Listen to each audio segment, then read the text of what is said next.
History remembers the werewolf as a monster, but the first werewolf was a king, and the monster was never the wolf. Now let that thought settle. Let your shoulders fall, just slightly, away from your ears. There is nowhere else you need to be. If it feels right, let your eyes close now, or leave them open. Either way, you are already where you need to be. Picture, if you like, a path through ancient pines. The air is cold and smells of old stone. Somewhere ahead, a mountain waits. Mount Lycaeus, the wolf mountain of Arcadia. Its summit holds an altar made of ash. Its forests hold a silence that has never really ended. And somewhere between the altar and the trees, a story is resting. It has been resting a very long time. This story holds a feast no one should have eaten. A god who came to the table disguised as a beggar. A king who forgot what it meant to be human. And a hunger that outlived the lightning. None of this is a secret. It is simply waiting. If this is the kind of story you would like to keep returning to, you are welcome to stay a while. There is no need to do anything more than that. And if you would like, leave a comment below and tell me 3 things.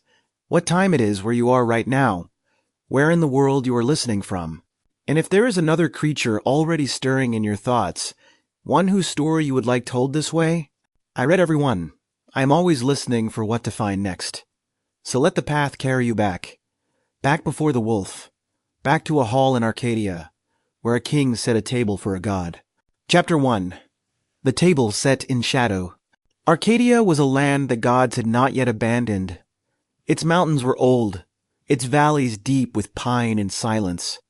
Shepherds moved their flocks across the high slopes of Mount Lycaeus, beneath a sky that still remembered the touch of divine feet. The air smelled of sun-warmed resin and cold stone. And in a hall of gray limestone, on a low hill above a winding river, a king named Lycaon ruled with an iron will and a heart that had long since stopped bending to the gods. Inside the Megaron, firelight danced across rough-cut limestone walls and cypress beams. Lycaon sat on a high-backed oak chair with wolf head armrests. Broad-shouldered and barrel-chested, his deep olive skin was weathered, cross-hatched by years. Dark, iron-gray hair fell unkempt to his shoulders, a short, grizzled beard covering a hard-set jaw, a heavy woolen himation of deep-dried blood crimson, bordered with a narrow band of dark gold meander, draped from his shoulders. Around him, his 50 sons filled the long hall like a pack of half-tamed hounds. They were lean and athletic, dark-haired, their jaws heavy with their father's arrogance. They wore simple wool tunics in dark earth tones, some with light leather cuirasses, hunting knives glinting at their hips. They laughed too loudly and drank without restraint, their voices echoing off the ancient stone. No one spoke of the gods. No one thought the gods were listening. But on the peak of Mount Lycaeus, where the ash altar rose pale beneath the open sky, the gods were listening. A priestess stood beside the altar at dusk, watching the smoke from a burnt offering rise into the deepening indigo. The smoke twisted into a shape she did not want to name, then scattered. A cold wind swept down from the summit, and far below, in the valley, the king's hall glowed like an ember in the growing dark. Zeus rose from his throne. His dark, storm cloud hair, thick and curling, swept back from his commanding forehead.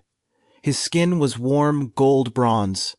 He shed his pure white linen chiton and golden eagle fibula, and wrapped himself in a threadbare dark wool cloak, patched and mud-stained, taking up a simple olive wood staff with a natural knot near the top. He became a beggar, frail, stooped, pale, grayish skin, dirt-smeared, long, dirty gray beard, unwashed. The test had begun. The beggar walked the dusty road to Lycaon's hall, wild thyme and gray-green olive trees lining the way. The palace rose ahead, its gray limestone walls warm in the afternoon light, but the air felt still and watchful. He leaned heavily on his staff, each step raising small clouds of dust. No one came to greet him. The gate stood open, and the silence within was the first warning. Inside, the kitchens roared. A lamb turned on a spit, fat hissing into the flames. Servants polished clay cups and arranged dark bread on wooden platters. A boy carried the great bronze platter, large, circular, its surface dulled with age and faintly stained, the rim engraved with a continuous wolf-track pattern, and set it at the center of the long oak table. The platter was empty. The boy did not meet anyone's eyes. Lycaon's sons gathered around the table as evening deepened. They were restless, sharpening their hunting knives on whetstones, their laughter edged with something hungry. Firelight caught the thick bronze torque at their father's throat and the iron signet ring on his left hand, the engraved wolf catching the light. Outside, the last light faded from the sky, and the hall sank into a pool of shadow and flame. No one had yet announced the guest. Then the beggar stepped into the doorway. The firelight did not reach him. He was a silhouette against the deep blue dusk, stooped, leaning on a staff, a tattered cloak hanging from bony shoulders. The room fell silent. For a moment, even the fire held its tongue. Lycaon leaned forward on his wolf-head chair, his eyes narrowing. The only sound was the crackling hearth and the distant cry of a night bird. Then the king smiled, and it was not a welcome. A servant hurried forward with a clay basin of water to wash the stranger's feet, as custom demanded. Lycaon watched without blinking. The bronze platter sat empty on the table, its wolf-track rim glinting faintly. The king gestured toward the kitchens, and a door swung open, revealing a deeper darkness beyond. A subtle shift passed through the hall, a stiffening of shoulders, a downward glance. The test was already underway, and only the beggar seemed to know it. The servant led the beggar to the long oak table with lion paw feet. He lowered himself onto a bench, leaning his olive wood staff beside him. Lycaon watched from his high-backed, wolf-head chair, the firelight carving deep lines into his weathered face, the dark iron signet ring on his left hand, engraved with a stylized wolf, tapped a slow rhythm against the wood. Around the table, the sons leaned in like wolves, scenting a wounded animal. Lycaon spoke, his voice a low rumble. "You have traveled far, old man. You must be hungry." He lifted a hand, and the kitchen door swung wide. Servants emerged, carrying roasted lamb and clay cups of dark wine. But all eyes went to the large circular bronze platter, its dark polished bronze surface dulled with age and stained, the continuous wolf-track pattern along its rim catching the firelight like a warning. The platter was set before the beggar. Upon it lay the small, swaddled form of a child, no older than 5 or 6, wrapped in a simple, undyed linen wrap. Fine, dark brown curls framed a pale olive face, waxy and still. The child's small hands rested at its sides, empty and open. The hall fell into an absolute, ringing silence. No one breathed. A son's knife clattered to the stone floor. The fire in the central circular hearth of fire-blackened clay spat and hissed as if the flames themselves recoiled. The beggar did not move. He gazed down at the offering, his long, dirty gray beard brushing the edge of the table, his thin, straggling white hair hanging limply around his gaunt face. Lycaon's smile tightened. He had expected rage, denial, perhaps a curse. Instead, the beggar's shoulders straightened, a movement so slight it might have been a trick of the shadows. The threadbare dark wool cloak slipped a fraction, revealing a patch of unblemished skin beneath the grime. One of the sons noticed and went pale. The king did not. "Eat," Lycaon said, the word heavy with mockery. "The gods demand hospitality, do they not?" He gestured toward the platter with a sweep of his hand, the thick bronze torque with wolf-head finials glinting at his throat. The narrow band of dark gold geometric meander on his heavy woolen himation, dyed deep dried blood crimson, caught the firelight like a serpent's tongue. He believed himself a master of this cruel game. The beggar's eyes lifted. Beneath the bushy white brows and the dirt-smeared skin, something stirred, a light that had no source in the mortal world. The pale, grayish, frail frame of the disguised god seemed to swell without moving. The olive wood staff beside him began to hum, a sound so low it was felt in the teeth rather than heard. Lycaon's son scrambled back from the table, benches scraping against the packed earth floor covered with worn wool rugs. The child on the bronze platter did not stir. It had been beyond stirring for hours. The silence in the Megaron was now a living thing, pressing against the rough-cut gray limestone walls and the high cypress beams. The king stood. His barrel-chested frame blocked the fire, casting a vast shadow across the table and the platter. For one suspended heartbeat, the beggar and the king looked at one another.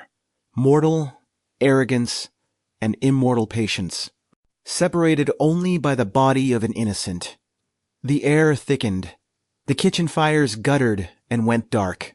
Then the beggar arose, and in his eyes the flames of the hearth seemed to leap and die at once. He placed one hand upon the edge of the bronze platter, his fingers beside the small, still hand of the child. He did not speak. He did not need to. The storm gathered somewhere far above Mount Lycaeus, and though no one in the hall could yet hear it, every wolf in Arcadia lifted its head and listened. Chapter 2. The Ring That Fell in Ash. The wolf did not arrive with the lightning. It had been waiting inside the king for years. What happened in the hall that night was not a transformation, but an unmasking, a long-hidden truth pulled into the light. Lycaon had spent a lifetime shaping a monster behind human eyes.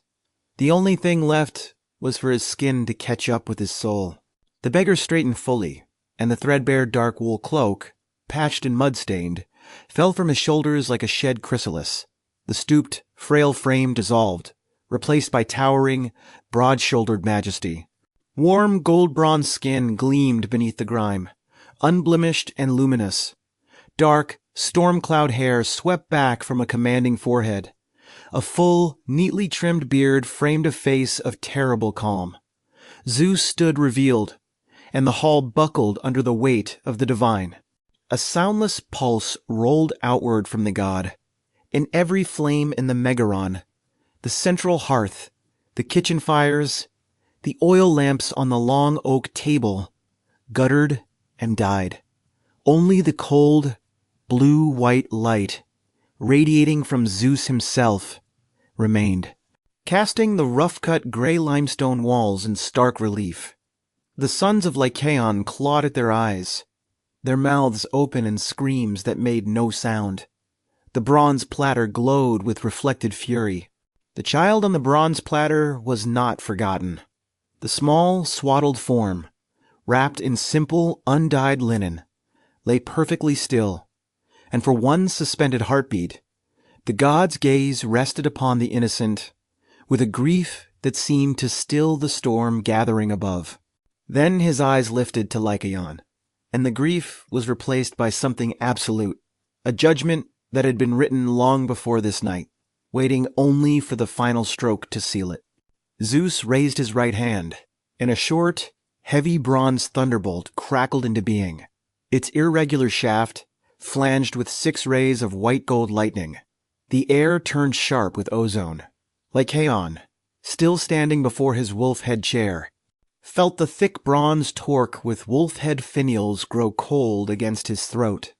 He opened his mouth to speak command, plea, curse, but the sound was swallowed by the shriek of the storm tearing open the roof of the Megaron. The first bolt did not strike Lycaon.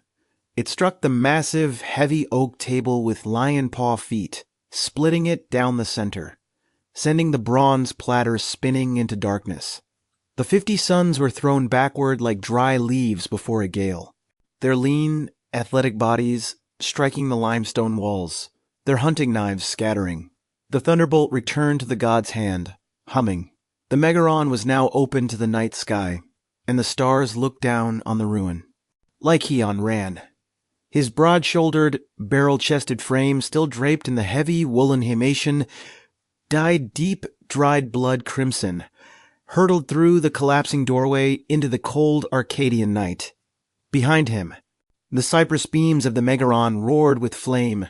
He did not look back at his sons. He did not call their names. The iron signet ring on his left hand, engraved with a wolf, caught the firelight as he fled, a tiny, fleeing star of what he had been. The transformation began in his hands. As Lycaon stumbled across the rocky slope below the palace, his fingers weathered. Deep olive, still gripping the folds of his crimson himation, began to stretch and crack.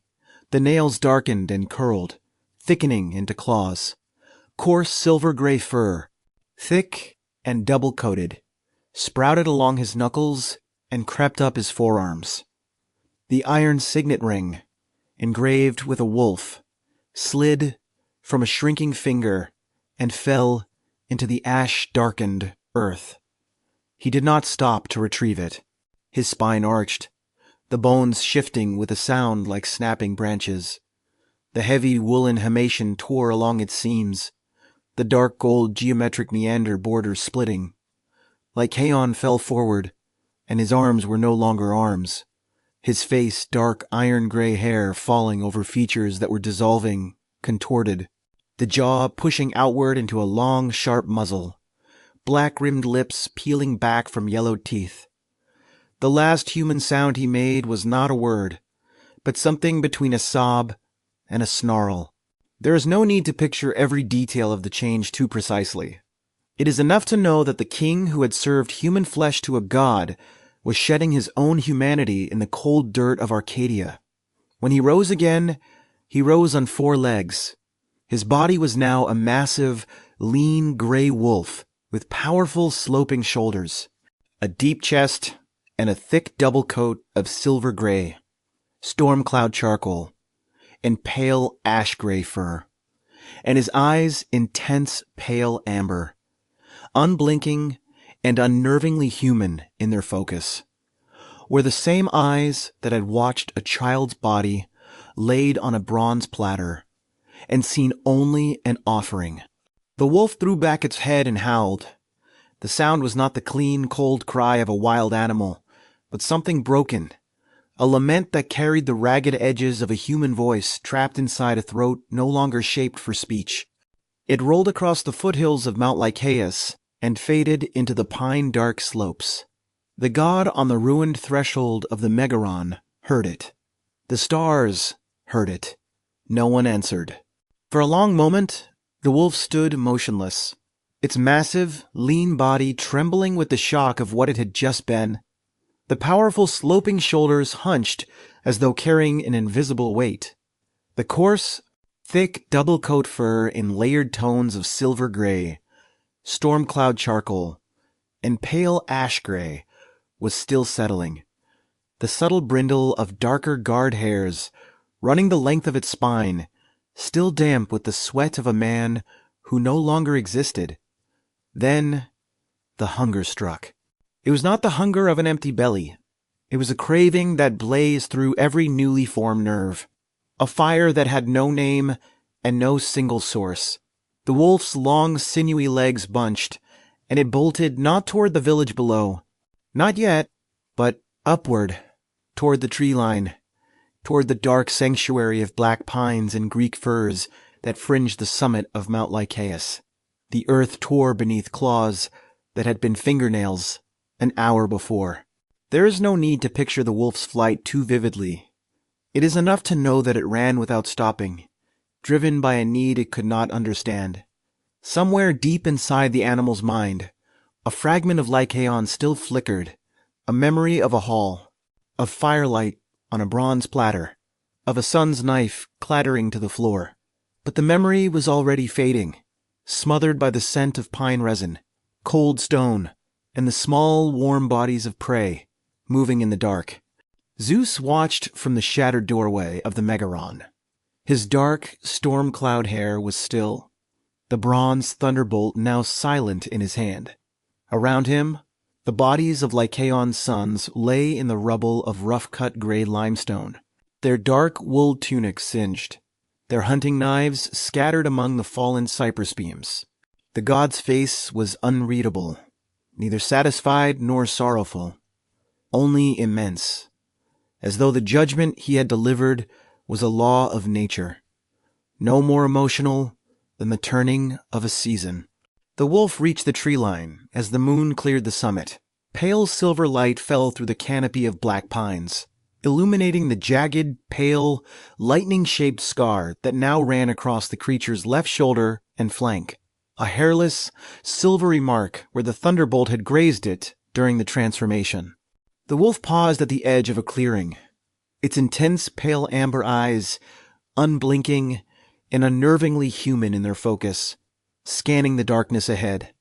The broad forehead, long, sharp muzzle, and black-rimmed lips were limned in moonlight. The air was cold and heavy with the scent of resin. The wolf's tall, pointed, slightly tattered ears swiveled, catching the small sounds of the forest, the rustle of a dormouse and dry needles, the distant trickle of the Agnos spring somewhere higher up the slope. The heavy, dark-tipped tail hung low, never wagging. This was now its domain. The hall, the throne, the bronze torque with wolf-head finials, all of it was ash and memory. Only the hunger remained, and the hunger was absolute. Dawn found the wolf standing at the edge of the Agnos spring, its glass-clear water perfectly still, reflecting the pale lavender sky. The creature lowered its long, sharp muzzle and drank. The water was cold and tasted of stone. When it lifted its head, droplets falling from the black-rimmed lips, it saw its own reflection, a massive gray wolf with intense pale amber eyes, almond-shaped beneath a heavy brow ridge. The eyes stared back with a glint of savage intelligence that recognized itself and did not flinch. The wolf turned from the spring and began to pace the perimeter of the summit sanctuary, the ash altar of Zeus Lycaeus, a great mound of packed pale gray ash and bone fragments. Its surface, windswept and smooth, stood dark against the brightening sky. The creature circled it, but did not approach. Some boundary older than memory held it at a distance. The altar belonged to the god who had made it. The wolf knew this, though it did not know how it knew. By the time the sun was full upon the peak, the wolf had vanished into the deeper forest below the summit. The only sign of its presence was a single track, pressed into the damp earth beside the spring, larger than any natural wolf. The claw marks deep and higher up, on the altar itself, a single gray hair, silvered by the morning light, lay across the ash, as if left there deliberately. The mountain held its breath. The rain had begun. Chapter 3. The Silence That Watches.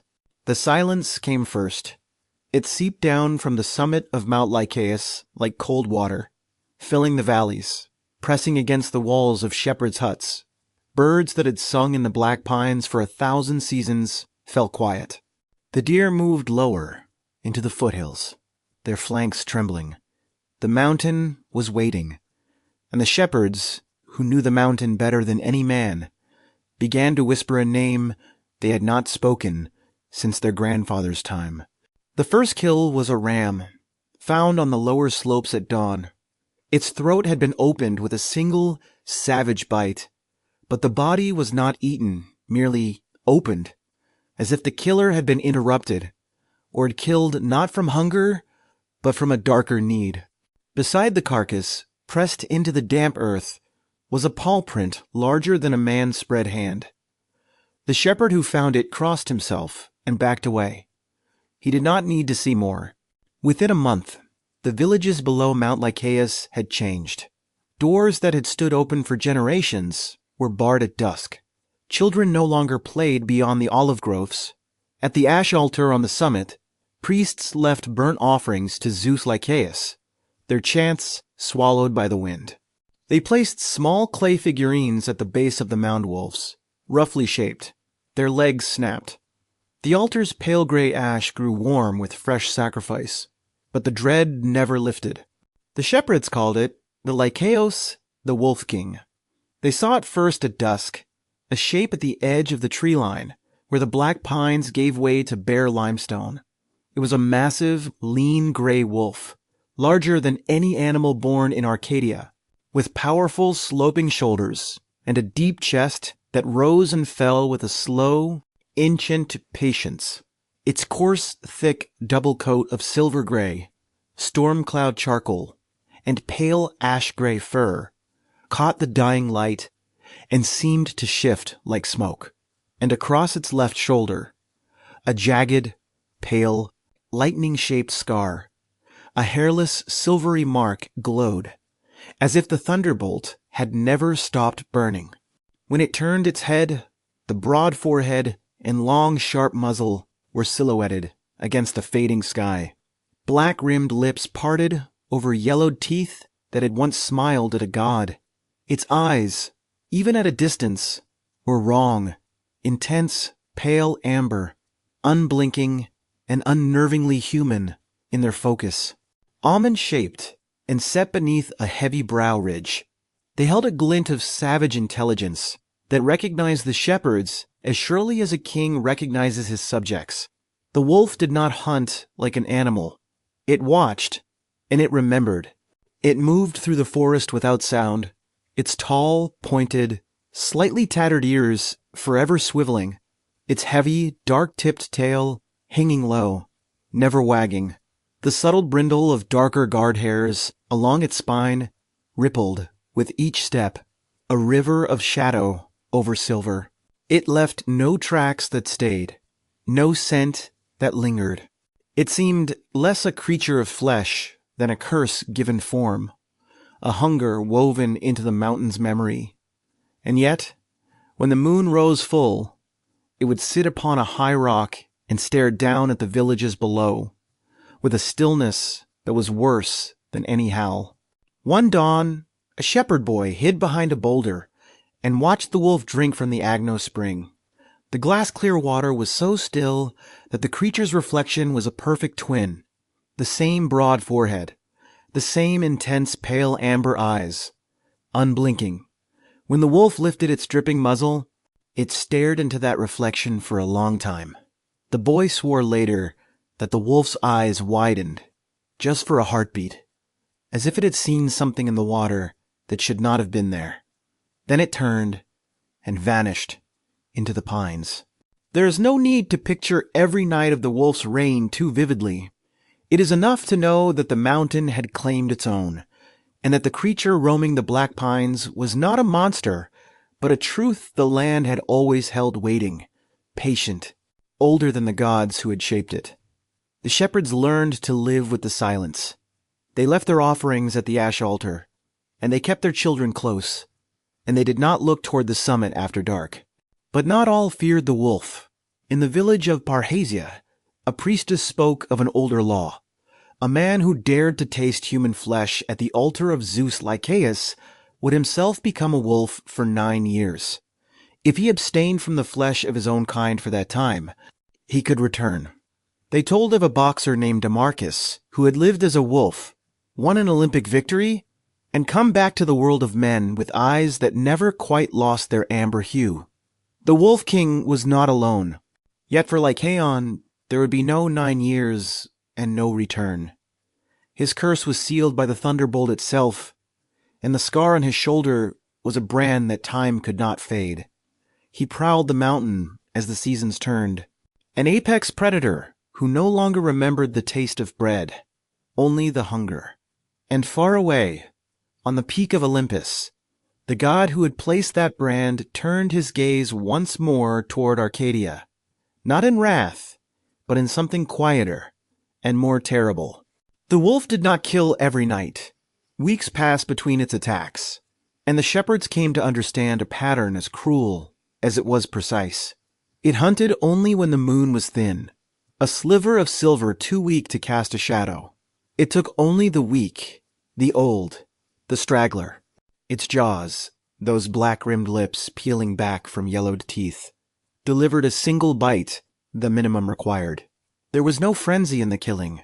There was method, and method was the mark of something far more dangerous than a beast. At the summit, the ash altar never cooled. Priests walked the mountain path at dawn and dusk, their sandaled feet dark with ash, their hands carrying clay bowls of barley, wine, and the blood of black rams. They poured the offerings into the mound of pale gray ash and bone fragments, and the altar drank them as a thirsty land drinks rain. Wolves were never seen near the altar during the rites, but sometimes, when the priests departed, they found a single gray hair lying across the spot where they had knelt.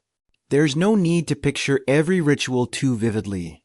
It is enough to know that the mountain had become a borderland between the human and the feral, a place where the rules of the village no longer held. In the deep forest, a pool of dark, glass-clear water lay hidden, the Agno Spring, and the oldest shepherds told of men who had waded into it and never come out as men. Those stories were old before Lycaon was born. Now, they felt like prophecy. One evening, a young man from Parrhasia walked to the pool alone. He was tall and lean, dark-haired, a distant descendant of Lycaon's ruined line.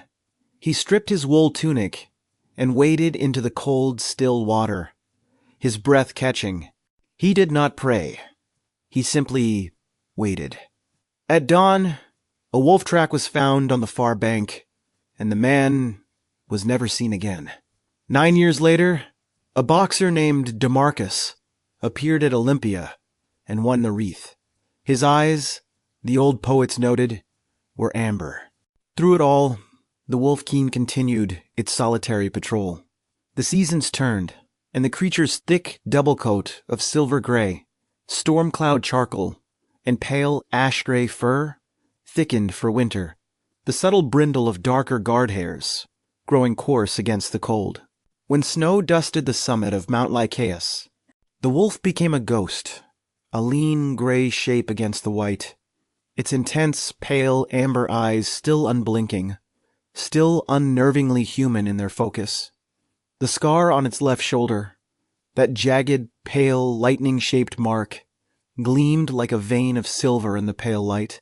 Spring brought new lambs to the foothills, and with them, new disappearances. The shepherds reinforced their pens with thorn brush and kept night-long vigils, their oil lamps tiny points of light on the dark slopes. Sometimes, in the deep hours before dawn, a massive gray silhouette would pass just beyond the firelight. The wolf never lunged at the flames. It simply circled, patient as a memory, and the shepherds felt its intense, pale amber eyes upon them, watching as a king might watch subjects who had forgotten how to kneel. There is no need to picture the fear too precisely. It is enough to know that it settled into the bones of Arcadia, like the chill of a long winter, and that the people learned to carry it without speaking its name. They left food at crossroads, whispered the old prayers to Zeus Lycaeus, and told their children stories in which the wolf was not a villain, but a warning. Some even pitied it.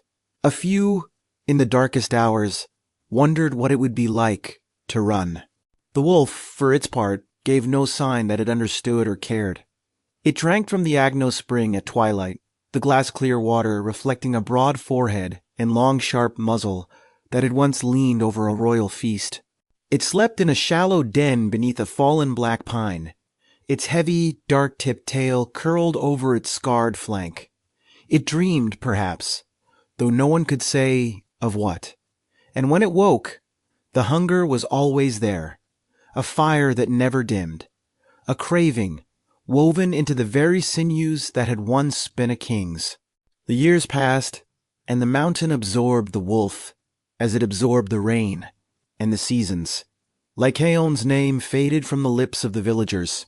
The wolf became simply the Lycaeus, the Wolf King, a presence as permanent as the stone itself.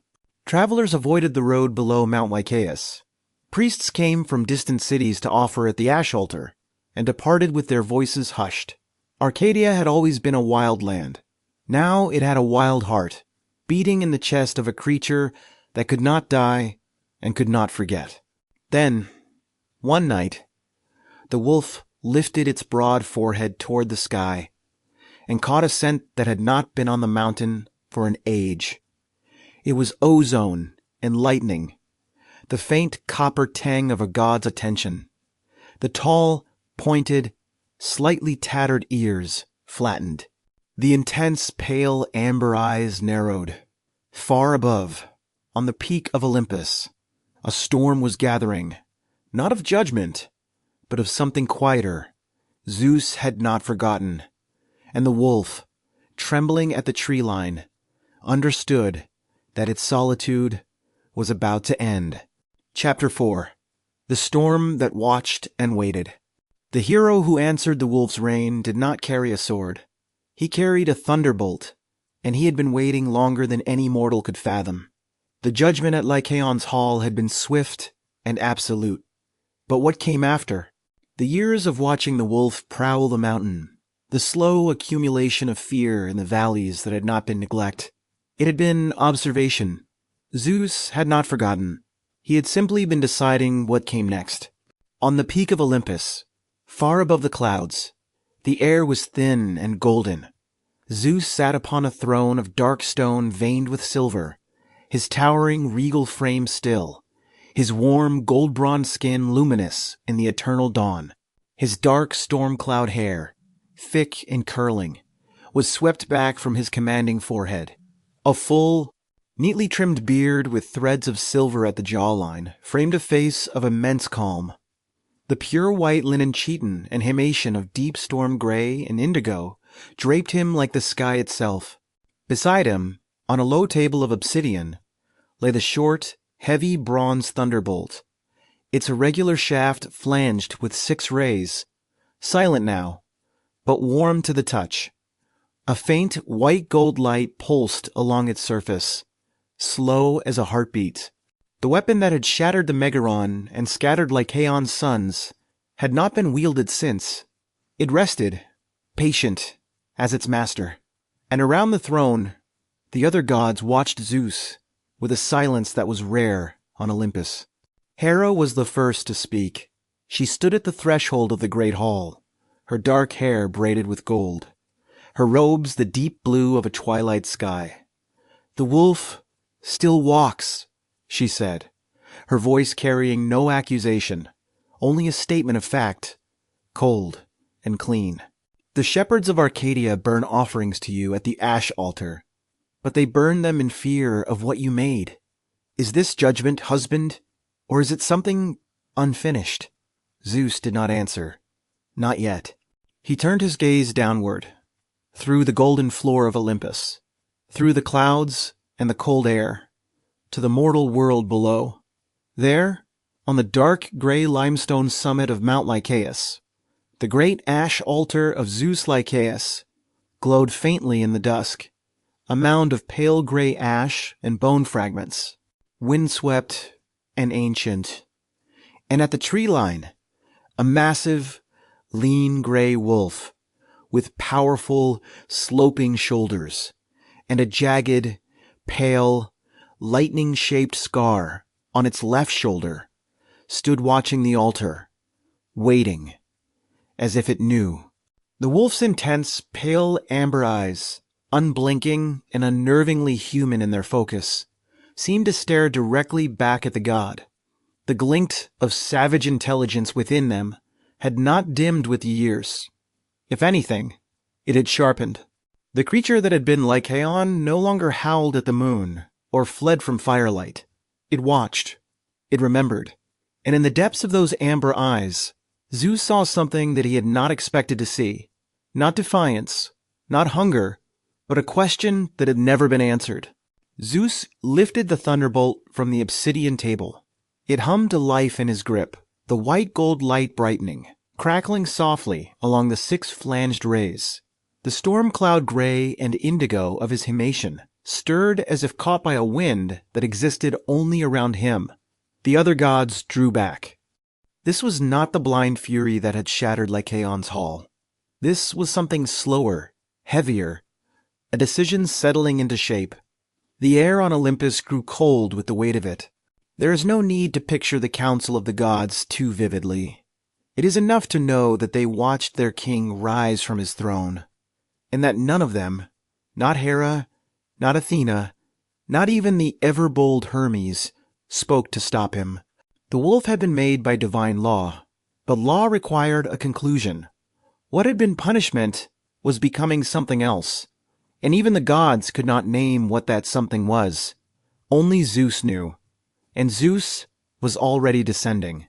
The storm gathered as he passed through the clouds, not summoned by rage, but drawn to him like breath to a mirror. Lightning flickered in the belly of the clouds, not yet striking, only waiting. Below, the shepherds of Arcadia looked up from their flocks and saw the sky darken over Mount Lycaeus. The black pines bent in a sudden, cold wind. The ash altar grew dim, its surface ruffled by the first gusts. And at the tree line, the wolf lifted its broad forehead and caught the scent of ozone. Its tall, pointed, slightly tattered ears flattened. The jagged, pale, lightning-shaped scar on its left shoulder and flank began to glow, pulsing in rhythm with the distant thunder. The wolf did not run. It had spent years circling this mountain, learning its paths, its springs, its silences. It knew the scent of a god's attention. It remembered the searing pain of the thunderbolt's kiss and the cold ash of the Megaron. But something in the creature had shifted since that night. The hunger was still there, it would always be there, but beneath it, a thread of something older had surfaced. Not remorse, not hope, a need to understand. When the storm broke, the wolf was still standing at the tree line, its intense, pale amber eyes fixed on the sky, waiting. The storm descended slowly, as though the sky itself was reluctant to break. Clouds coiled around the summit of Mount Lycaeus, gray-black and heavy with unspent lightning. The massive, lean gray wolf did not retreat. Its thick double coat of silver gray, storm cloud charcoal, and pale ash-gray fur rippled in the rising wind. The subtle brindle of darker guard hairs along its spine caught the first flickers of distant lightning. The jagged, pale, lightning-shaped scar on its left shoulder and flank pulsed with a soft silver radiance, as though answering the approaching presence.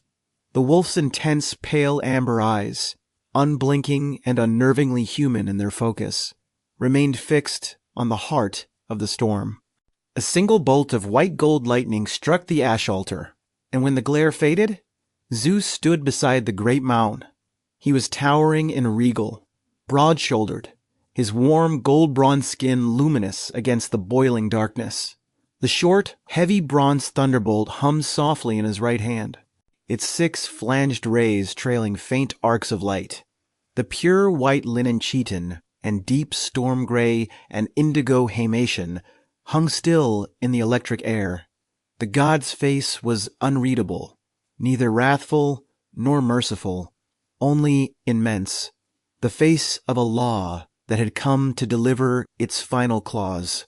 For a long moment, God and wolf regarded one another across the sacred ground.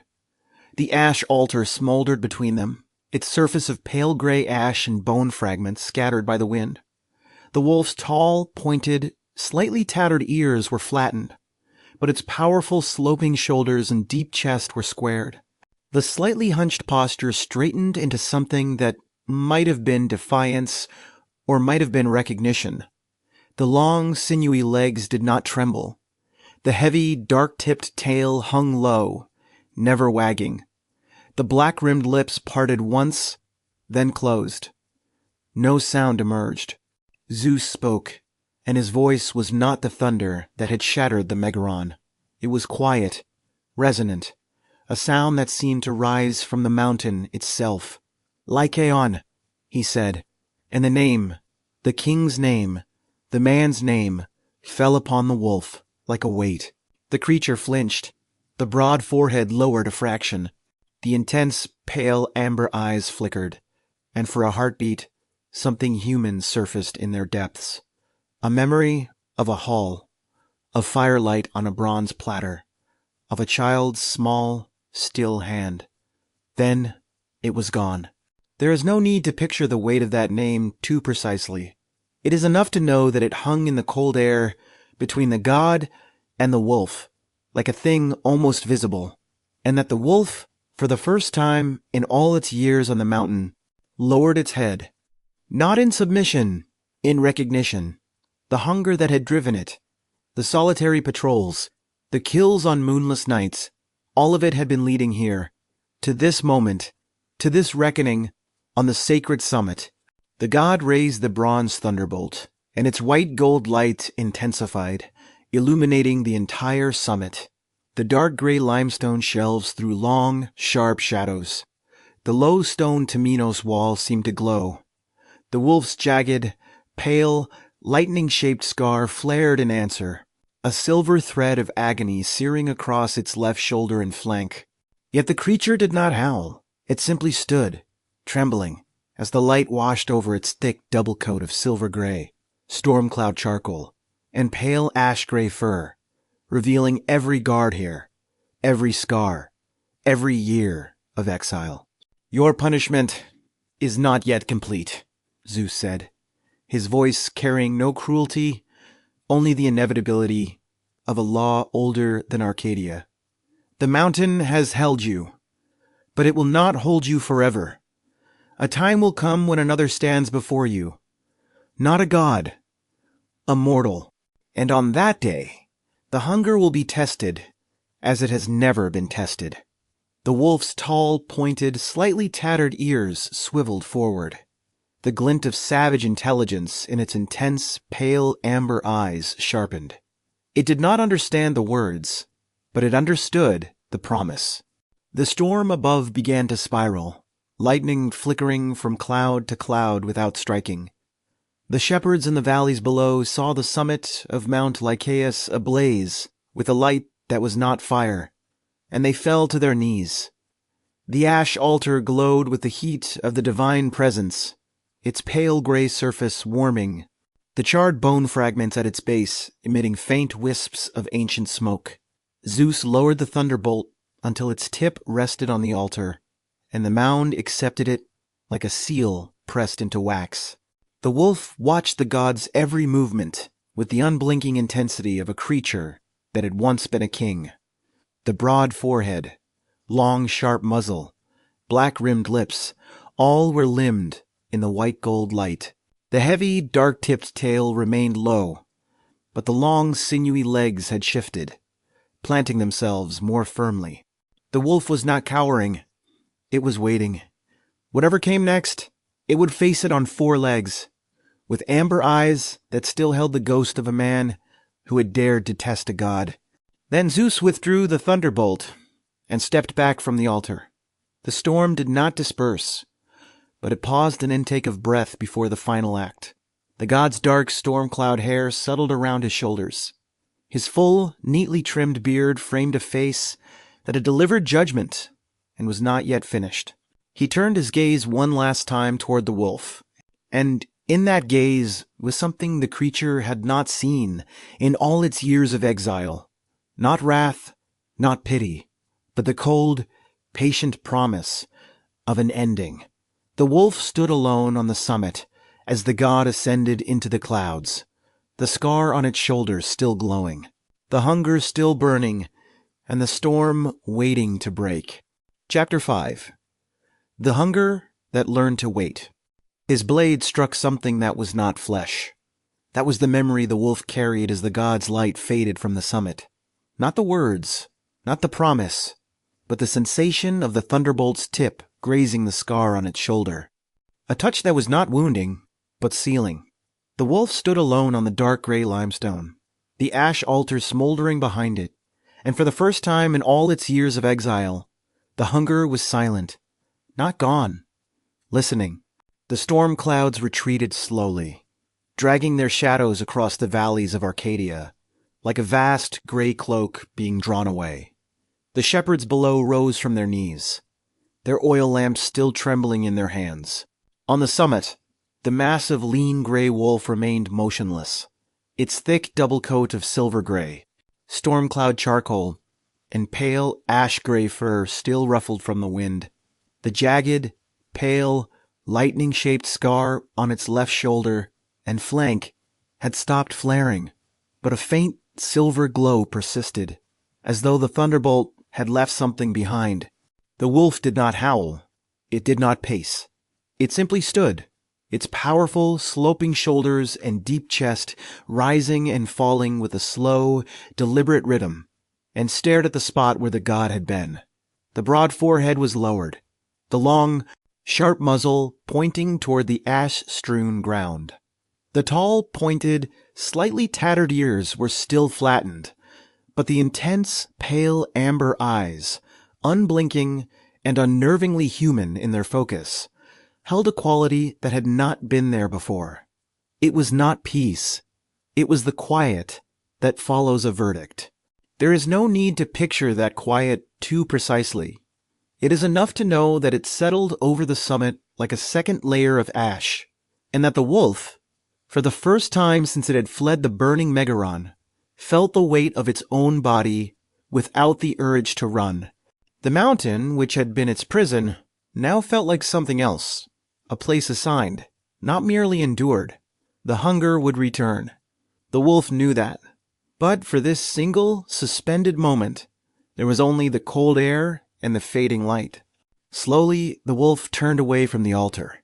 Its heavy, dark-tipped tail hung low, never wagging, and its long, sinewy legs carried it with a wariness that had nothing to do with the body.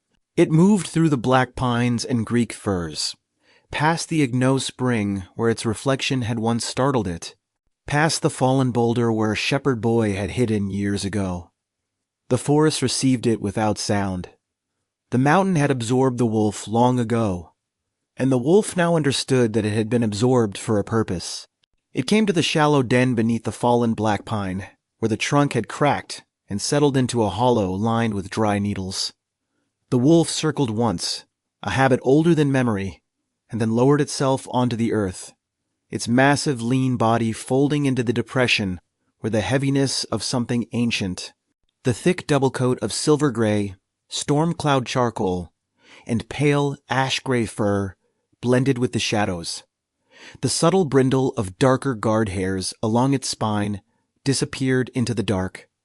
The jagged, pale, lightning-shaped scar rested against the cold ground, still faintly warm. The wolf dreamed, not of hunting, not of flesh, but of a hall. Firelight on rough-cut gray limestone walls, the scent of roasting lamb, a high-backed oak chair with wolf-head armrests, empty. A heavy woolen himation, dyed deep, dried blood crimson, draped across the seat. The narrow band of dark gold geometric meander catching the light. The dream was not a memory. Memories had edges and details. This was softer, a haze of sensation, and in the dream, the wolf was not a wolf. It was something that could reach out and touch the fabric of that crimson cloak. The dream shifted, as dreams do, and the hall was gone. In its place was a long road, winding down from the mountain, pale in the moonlight, leading away from Arcadia, toward lands the wolf had never seen. And on that road, a figure walked, too distant to be recognized, too small to be a god. The wolf in the dream felt the hunger stir, but it was not the hunger for flesh. It was the hunger for an ending. The figure on the road did not look back, but the wolf knew, in the way that dreamers know, that one day that figure would turn and begin the long climb toward the summit. The wolf awoke to the sound of its own breathing. The den beneath the fallen black pine was cold and still. The moon had risen high, and silver light filtered through the canopy. The wolf lifted its broad forehead, and the intense pale amber eyes, unblinking and unnervingly human in their focus, caught the moonlight and held it. The hunger had returned, not the raging fire of the early years, but a low, steady ache, a companion rather than a tormentor. The wolf rose, shook the dry needles from its thick double coat, and stepped back into the forest. It returned to the tree line as dawn broke over Arcadia. The ash altar was a pale mound against the brightening sky, undisturbed since the god's departure. The wolf did not approach it. Instead, it stood at the edge of the black pines, its powerful, sloping shoulders squared, its deep chest filling with the cold morning air, and had watched the road that led away from the mountain. The tall, pointed, slightly tattered ears were forward. The heavy, dark-tipped tail hung low. The scar on its left shoulder had dimmed to a faint silver line. The wolf did not know when the mortal would come, or how, or what would be asked of it, but it knew, with a certainty that had no words, that the waiting had become its purpose. And so, it waited. The seasons folded into one another, like the pages of a book, written in a language the wolf could no longer read. Summer brought dry heat and the scent of wild thyme. Winter brought snow that settled on the wolf's thick, double coat of silver gray, storm cloud charcoal, and pale ash-gray fur, and did not melt.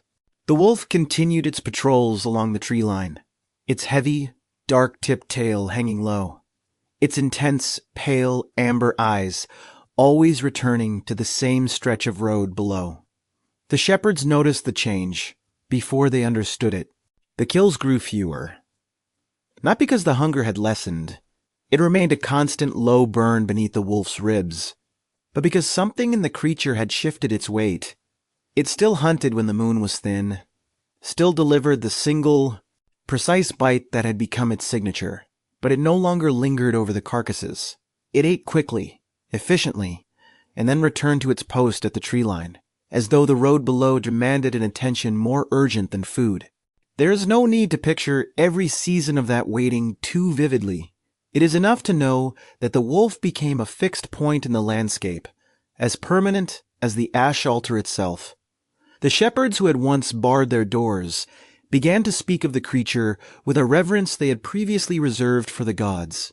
They still left offerings at the crossroads clay bowls of barley, small figurines of wolves with their legs intact. But the fear had mellowed into something older, awe perhaps, or the recognition that some punishments outlast their meaning. The scar on the wolf's left shoulder and flank never fully dimmed. On cold nights, when the wind swept down from the summit and the black pines groaned under their own weight, the jagged, pale, lightning-shaped mark would pulse with a faint silver light. The wolf would turn its broad forehead toward the sky, its long, sharp muzzle catching the starlight, and the intense, pale amber eyes would search the clouds for a sign that the god was returning. No sign came.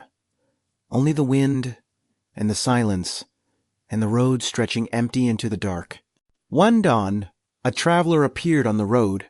He was a young man, lean and dark-haired, wearing a simple wool tunic, a staff of olive wood in his hand. He walked with the careful pace of someone who knew the mountain's reputation. The wolf, standing at the tree line, watched him without moving. The powerful sloping shoulders tensed. The tall, pointed, slightly tattered ears swiveled forward. But the traveler did not turn toward the summit. He passed the base of the mountain and continued east, toward the sea, and the wolf did not descend. The waiting was not over. The wolf returned to its den beneath the fallen black pine and dreamed again. This time, the hall was darker. The wolf-head chair overturned, the heavy woolen himation of deep, dried blood crimson lying in a heap on the packed earth floor. The bronze platter was empty. The wolf track pattern along its rim dulled with ash. And standing beside the platter was a figure the wolf recognized without knowing how a mortal, not a god, whose face was turned away. The figure reached out and touched the platter, and the dream dissolved into the sound of rain on the pine needles above. There is no need to picture the dreams too vividly. They came and went, fragments of a life the wolf could not fully reclaim, and they left behind only a residue of longing that the hunger could not satisfy. The wolf would wake, shake the rain or frost from its thick double coat, and resume its vigil. The mountain held it. The road held its gaze. The promise that Zeus had spoken of a mortal who would come, of a test that had no name, settled into the wolf's bones, like the ache of an old wound. Years passed, and the wolf grew leaner. The coarse, thick double coat of silver gray, storm cloud charcoal, and pale ash-gray fur began to show threads of white at the muzzle, a faint grizzling that mirrored the beard Lycaon had worn in another life. The intense, pale amber eyes remained unchanged, unblinking, unnervingly human in their focus, holding a glint of savage intelligence that time could not dim. The wolf was old now, older than any natural wolf had a right to be. But the curse did not permit the mercy of age. It only permitted waiting. And so the wolf waited, as it had waited for the god, as it would wait for the mortal whose face it had seen only in dreams. The mountain endured. The ash altar endured.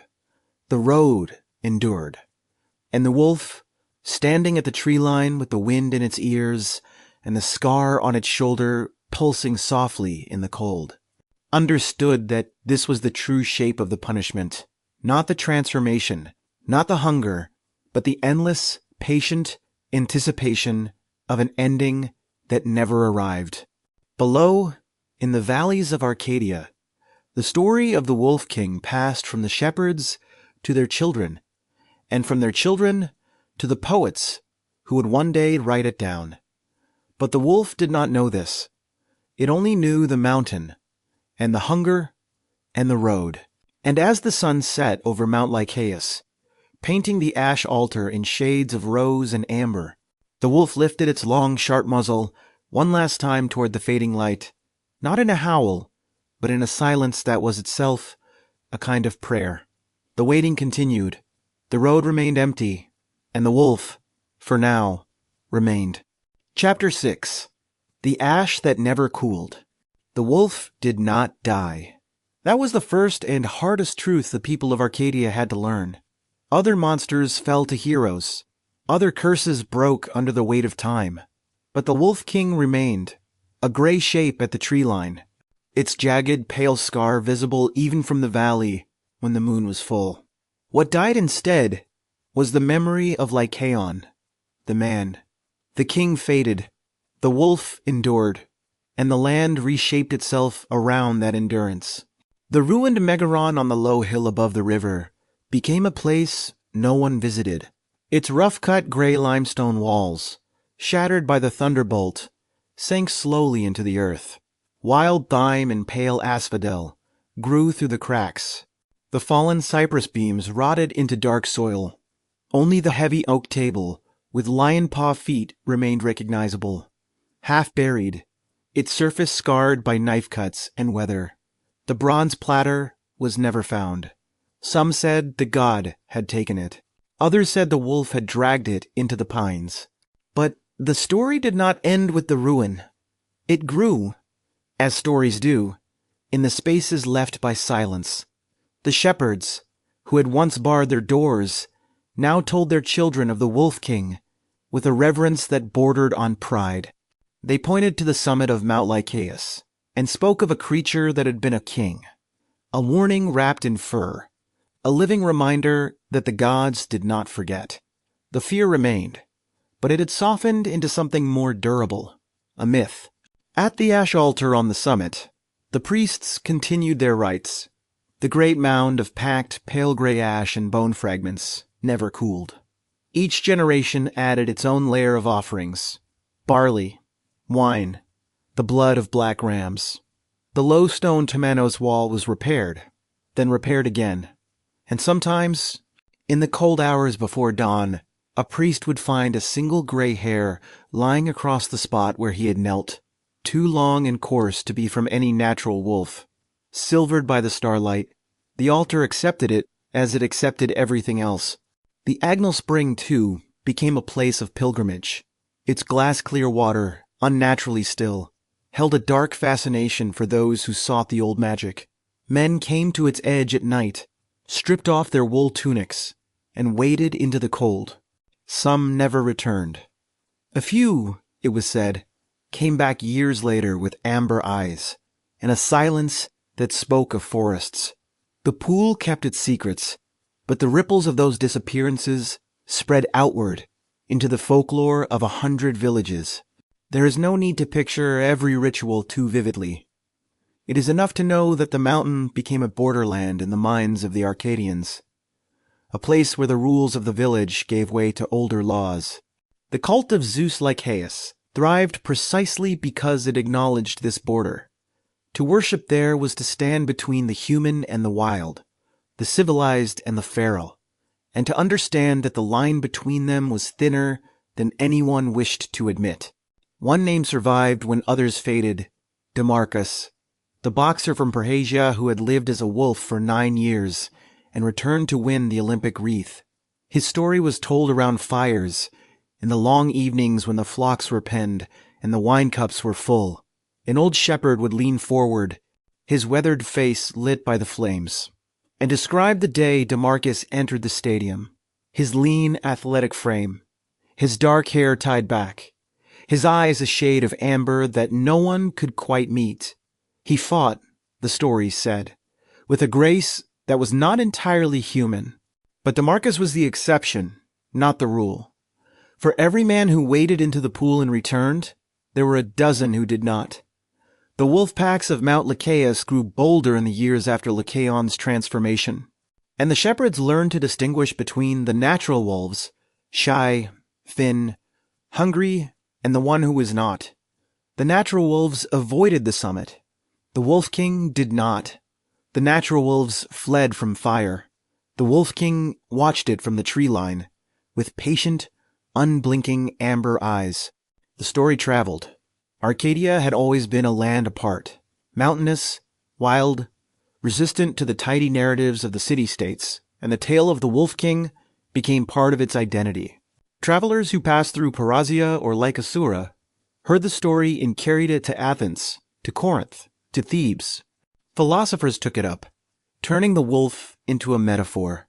Plato wrote of the tyrant who tastes human blood at the altar of Zeus Lycaeus and becomes a wolf.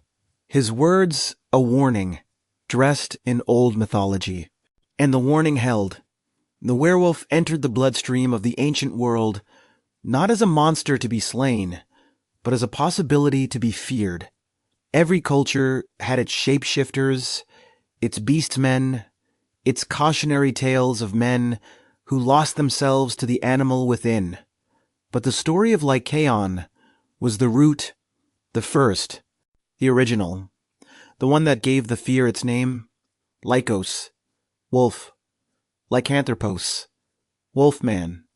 The hunger that had driven a king into the pines now drove a word into the language, and the word, unlike the wolf, would never die. Centuries passed, and the ash altar on the summit of Mount Lycaeus received the offerings of generations. The mound of pale gray ash and bone fragments rose higher, layer upon layer, each generation pressing its sphere and reverence into the packed surface. Pilgrims climbed the winding path through the black pines, their sandaled feet dark with ash, their hands carrying clay bowls and small figurines of wolves. The low stone temenos wall, weathered but held. The altar never cooled, and the wolf never left the tree line. The Lycaean games were founded on the lower slopes, in a natural hollow below the summit. Athletes ran naked in the cool mountain air, their bodies lean and glistening, and the victors were crowned not with laurel, but with oak leaves. A stadium of packed earth and stone took shape, and beside it, a hippodrome for the chariots. The games were held in honor of Zeus Lycaeus, the wolf Zeus, and the priests who officiated them still whispered the old warning that a man who tasted the flesh of a sacrificed child at the altar would become a wolf. The Romans came, and they wrote down what the Arcadians had known for centuries. Ovid, sitting in his exile by the Black Sea, retold the story of Lycaon with the vivid horror of a poet who understood the cruelty of tyrants. The massive, lean gray wolf of his verses howled with a voice that was almost human, its intense, pale, amber eyes still carrying the savage intelligence of the king it had been. The metamorphoses carried the Wolf King across the empire, and the word lycanthropy took root in Latin soil. Augustine, in his North African bishopric, read Varro's account of the Arcadian werewolves, and wondered aloud whether such transformations were the work of demons or the imagination. He cited the pool, the 9-year term, the men who waded into the water and emerged as wolves. The story had traveled from the rocky slopes of Mount Lycaeus to the libraries of Carthage, and in the journey it had lost none of its strangeness. It was still, at its core, the same warning that the line between man and beast was drawn in ash and could be crossed. There is no need to picture every retelling too vividly. It is enough to know that the story survived because it carried a truth that could not be spoken directly. Every age had its tyrants, its cannibals, its men who devoured the innocent and called it power. Lycaon was all of them. The wolf was the mirror, and the mountain, ancient, silent, still holding its gray sentinel at the tree line, was the reminder that some transformations could not be undone. Pausanias, the Greek traveler, climbed Mount Lycaeus in the 2nd century after the birth of a different god. He found the ash altar still standing, the Temenos wall still encircling the sacred precinct, the stadium still hosting the Lycaean games. He listened to the local guides tell the story of Lycaon, the king who had sacrificed a child and become a wolf. He noted the belief that a man who tasted human flesh at the altar would transform for 9 years, and he recorded it all, his ink preserving what the wind might have erased. The wolf, by then, was more legend than presence. Sightings grew rare. The shepherds still spoke of a gray shape at the tree line, a massive, lean figure with a jagged, pale scar that glowed in the moonlight, but fewer and fewer claimed to have seen it with their own eyes. The heavy, dark-tipped tail, the tall, pointed ears, these became details in a story passed from grandfather to grandson, worn smooth by repetition. The hunger that had driven a king into the pines had become, at last, a story that could be told without fear. But the mountain remembered. The Agno spring still reflected the pale sky with its glass-clear water, still held its silence, still showed, sometimes, a single wolf track pressed into the mud of its bank. The ash altar still accepted offerings, though the hands that placed them were fewer. The black pines still bent in the cold wind that swept down from the summit. And sometimes, in the deep hours of the night, a sound carried through the trees, not a howl, but something closer to a breath. A low exhale that might have been the wind, or might have been the last remnant of a voice that had once commanded a hall. The bloodline of Lycaon, in the end, was not a lineage of flesh. His sons had died in the Megaron, their bodies reduced to ash in memory. But the story itself became a kind of bloodline passed from mouth to mouth, from scroll to scroll, from one frightened generation to the next. The werewolf entered the folklore of Europe, shape-shifted through the medieval imagination, and settled eventually into the modern mind as a creature of cinema and nightmare. But the root remained, and the root was here, on this mountain, in this ash. The wolf, they say, is still waiting. Not on Mount Lycaeus. The altars are cold now, the stadium grassed over, the temple ruins visited only by archaeologists, and the occasional shepherd seeking shade.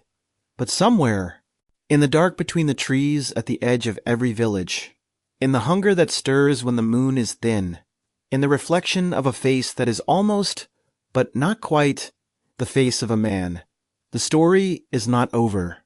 It has only been waiting for someone to tell it again. Chapter 7. The Hunger That Outlasted the Gods. The mountain is still there. Mount Lycaeus, Lycaeo, as it is called now, still rises from the southwestern Peloponnese, its dark gray limestone peak catching the same pale dawn light it caught 3,000 years ago. The ash altar, that great mound of packed earth and burnt offerings, is not a myth. It is a low hill now, grassed over, but its core is still ash. Archaeologists have dug into it and found the bones of animals sacrificed to a god whose name the shepherds still remember. The Temenos wall still stands in places, low and weathered, encircling a sacred precinct where no shadow was ever meant to fall. The stadium where the Lycaean games were held is a gentle hollow in the earth, its stone seats scattered, and in the ash altar itself, excavators uncovered something that the ancient sources did not fully prepare them for: the burial of an adolescent, placed within the altar mound, its context suggesting not murder, but ritual. The old story of a child sacrificed at the altar of Zeus Lycaeus had left a mark in the ground. The etymology of the name Lycaon has been debated for centuries. The root is almost certainly lambda OE kappa, omicron sigma, lycos, wolf. But some ancient scholars also connected it to a root meaning light, an epithet for Zeus as a solar god. The ambiguity is fitting. The werewolf story has always been a story about duality, light and dark, man and beast, civilization and savagery. Lycaon's name contains the tension that his myth was built to explore. He is the Wolf King, and the Wolf King is the borderland. For the Greeks, Lycaon was a warning about hubris, impiety, and the fragility of human identity. To taste human flesh was to surrender your place in the human community. To become a wolf was to be exiled not just from the city, but from your own species. The werewolf was the ultimate outsider, the creature that had crossed a line no mortal was permitted to cross. And yet the Arcadians did not simply fear him. They honored the god who made him, and they told the story with a strange, persistent tenderness. Plato understood this. In the Republic, he wrote that the tyrant who tastes human blood at the altar of Zeus Lycaeus becomes a wolf. The metaphor was political, but it drew its power from a truth the myth had always held, that the line between the ruler and the beast is thinner than any society wishes to believe.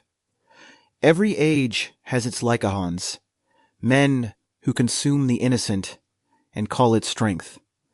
The wolf was never just a monster. It was a mirror.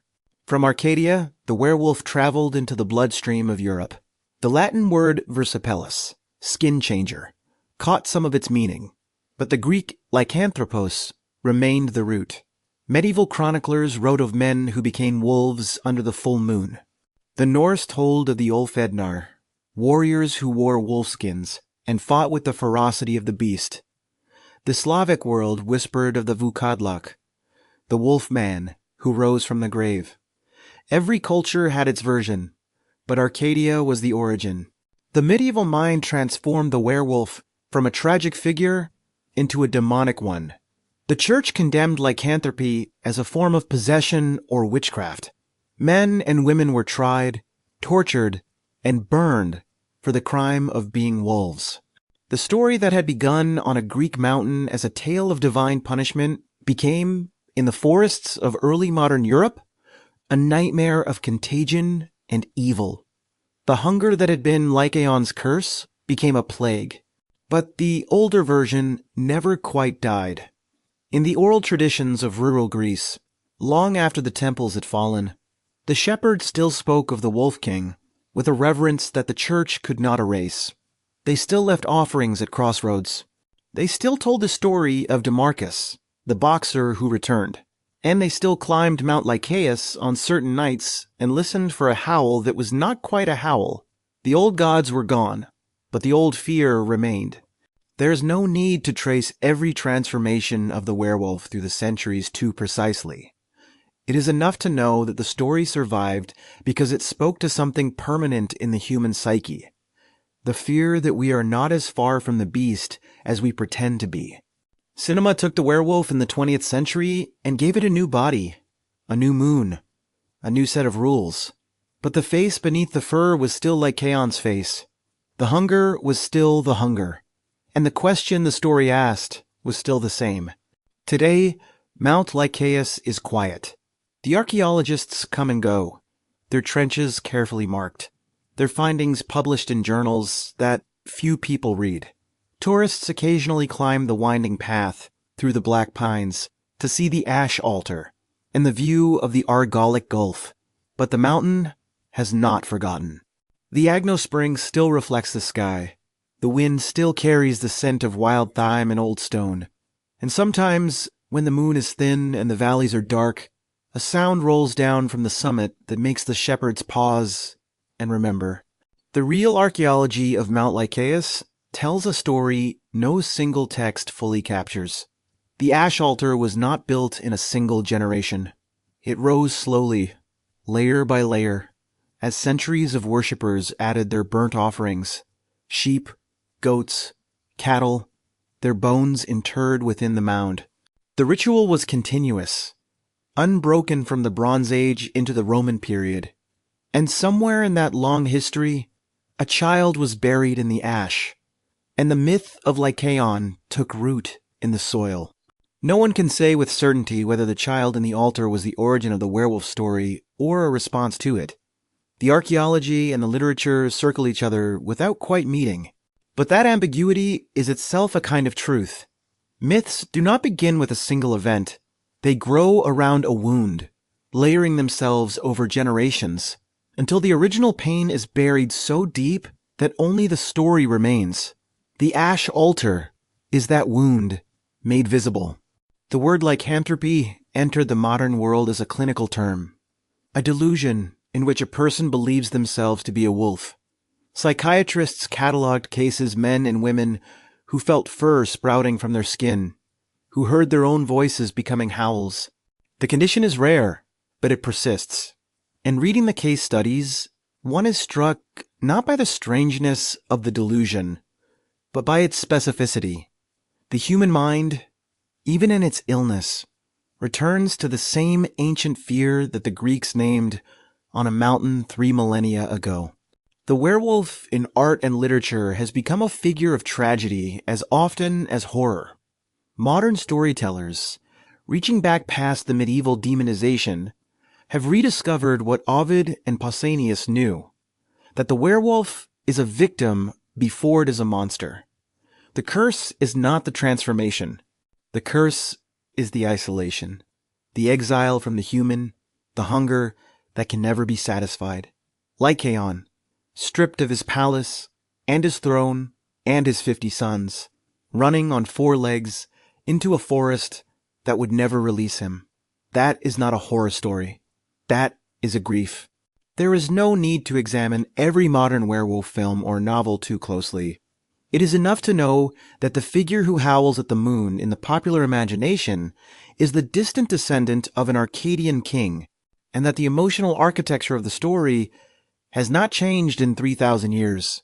A person transgresses. A boundary dissolves. A human becomes something that is and is not a human. And the world, in response, reaches for its silver. What Lycaon meant to the Greeks is not entirely what the werewolf means to us. The Greeks feared impiety. We fear the beast within. The Greeks saw the story as a warning about the gods. We see it as a warning about ourselves. But beneath both versions lies the same uneasy recognition that the line between the civilized and the feral is not a wall, but a membrane, and that it can tear. Lycaon tore it with his own hands, and the world has been trying to repair it ever since. The philosopher Simone Weil once wrote that the great tragedies of Greek myth show us human beings caught between the necessity of suffering and the impossibility of escape. Lycaon is such a figure. He was not born a wolf. He chose to become one through an act of extraordinary cruelty. And yet, once the choice was made, the transformation was not entirely his to control. The lightning struck, the body shifted, and the hunger that followed was both a punishment and an inheritance. He became what he had already been. The Agno Spring still reflects the pale Arcadian sky with its glass-clear water, and the mountain still holds its silence. The black pines still bend in the cold wind that sweeps down from the summit. The ash altar still rises, a low green mound now, its layers of burnt bone and offering hidden beneath the grass. And somewhere in the deep shadow between the trees, the wolf is still waiting. Not for a hero, not for a god, but for someone to understand what the story has always been trying to say. That is the hidden truth that this documentary has been building toward from the first paragraph. The werewolf is not a monster. The werewolf is a question, and the question is this: what does it take for a person to lose their humanity? And is that loss ever truly irreversible? Lycaon's answer carved into the ash of Mount Lycaeus, written in the amber of a wolf's unblinking eyes, is that the hunger never fades, but the waiting can become a kind of penance, and the telling of the story across 3,000 years is the closest thing to forgiveness the world has ever offered. And so we leave the Wolf King where we found him, at the tree line of Mount Lycaeus, his thick double coat of silver gray, storm cloud charcoal, and pale ash-gray fur silvered by the rising moon. The jagged, pale, lightning-shaped scar on his left shoulder glows faintly, a memory of divine judgment, a brand of an unfinished sentence. His intense, pale amber eyes, unblinking and unnervingly human in their focus, gaze out over the valleys of Arcadia toward a road that remains empty. He is waiting. He has been waiting for 3,000 years, and somewhere in the world tonight, someone will look out their window at a moon that seems a little too bright and feel a hunger they cannot name. The story continues. The wolf remains, and the hunger is ours.